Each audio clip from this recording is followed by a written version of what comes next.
నేను మాట్లాడాల్సిన తర్వాత మాట్లాడతాను. ఒక్కసారి వర్మ మాట్లాడింది జరిగింది వినండి. గొడవ జరిగింది, మామూలు గొడవ అయితే కాదు. ఆ గొడవ చిలికి గాలి వల్ల మారిందంటే ఎలాంటి సందేహం లేదు. అటు ఇటు తిరిగి పవన్ కళ్యాణ్ గారు గెలుపు ఎలా గెలిచారు అనే దాని మీదకి వెళ్ళింది. ఇక్కడ పవన్ కళ్యాణ్ గారు ఎలా గెలవడం అంటే కనుక ఎంత డబ్బు పోసామో తెలుసా, ఎంతమందిని బతిమలాడుకున్నామో తెలుసా, ఎన్ని ఓట్లు కొనాల్సి వచ్చిందో తెలుసా అని అర్థం వచ్చేలా వర్మ గారు కొన్ని వ్యాఖ్యలు చేశారు. అవన్నీ విందాం, నేను తర్వాత మాట్లాడతాను. ఒక్కసారి వర్మ గారు మాట్లాడింది విందాం. ఒకవేళ మీకు అర్థం కాకపోతే కనుక నేను చివరిలో వీడియో పెట్టడానికి ప్రయత్నం చేస్తాను.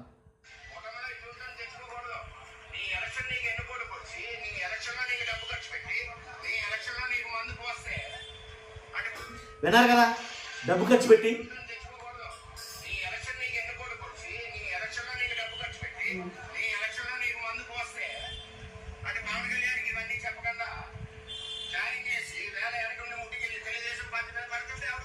అది పవన్ కళ్యాణ్ గారి గెలుపు కోసం నేను ఎన్ని చేశామో చూసారా అని చెప్తున్నాడు ఆయన వర్మ గారు. ఏంటి ఎలక్షన్లో డబ్బులు పంచిపెట్టి, మందు పంచిపెట్టి, అవి పంచిపెట్టి అని ఒక్కసారి వింటారా? కూటమి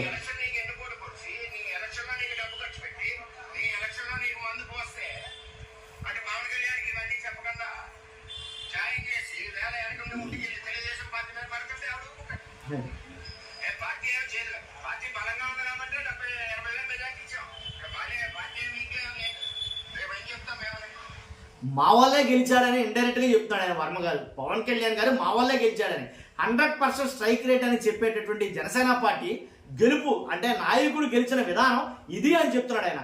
కాబట్టి అంటే నాకు అర్థం కాదు ఏంటంటే ఇంకోటి ఉందండి. ఎలా అంటే ఇంకో మాట మాట్లాడాడు ఆయన.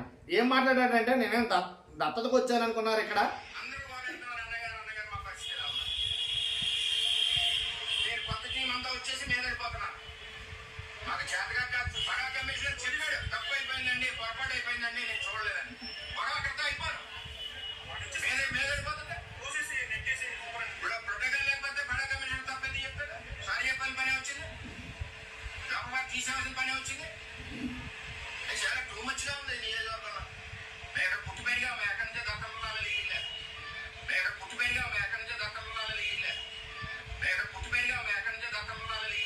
మేము ఇక్కడ పుట్టి పెరిగాం, మేము ఎక్కడి నుంచో దత్తత రాలేదు. ఇక్కడ మేము దత్తతకు వచ్చిన వాళ్ళు కాదు, మేము ఇక్కడ పుట్టి పెరిగిన ఉన్నాం అంటే దత్తతకు వచ్చిన వాళ్ళు ఎవరు నాకు అర్థం కాలేదు. ఎందుకని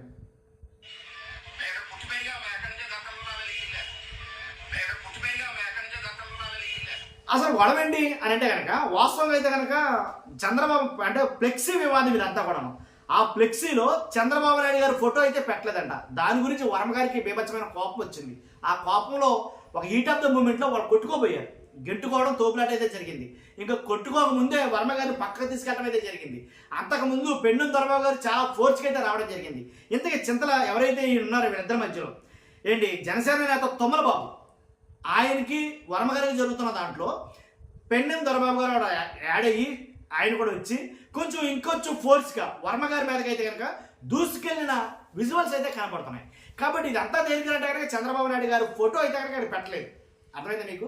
కాబట్టి ఇదంతా జరిగిన తర్వాత ఏంటి అంటే జనసేనకి, టీడీపీకి అక్కడ ఖచ్చితంగా పట్టాలి. ఫస్ట్ నుంచి చాలాసార్లు నాగబాబు గారు వెళ్ళడం జరిగింది, అక్కడ ఏదో చేయడం జరిగింది. తర్వాత పవన్ కళ్యాణ్ గారు ఏదో చెప్పడం జరిగింది.